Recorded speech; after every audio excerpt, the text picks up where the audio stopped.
અમરેલી તાલુકાના માળીલા ગામે ખેડૂતના ખેતરમાં લાગી આગ. નમસ્કાર, હું છું વાડિયાભાઈ ખુમાણ અને આપ નિહાળી રહ્યા છો અમરેલી ટાઈમ્સ ન્યૂઝ. સમાચાર વિગતે જોઈએ તો તારીખ 20/5/2026ના સાંજના 7 વાગ્યાના સુમારે અમરેલી તાલુકાના માળીલા ગામના મનુભાઈ કામળિયાની વાડીમાં પડેલા સુકાયેલા કપાસની સાંઠીના ભૂકામાં આગ લાગતા અમરેલી ફાયર ઓફિસર એસી ગઢવીની આગેવાની નીચે 2 ફાયર વ્હીકલ સાથે અમરેલી ફાયરની ટીમ ઘટના સ્થળે પહોંચી હતી.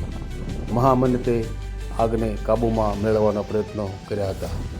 આ કામગીરીમાં ફાયર ઓફિસર શ્રી ગઢવી સાહેબ, સ્ટાફના હિંમતભાઈ બાંભણિયા, પ્રવીણભાઈ ચૌહાણ, ભગવતસિંહ, જગદીશભાઈ, દિલીપસિંહ, કમલેશભાઈ અને રમલભાઈ જોડાયા હતા.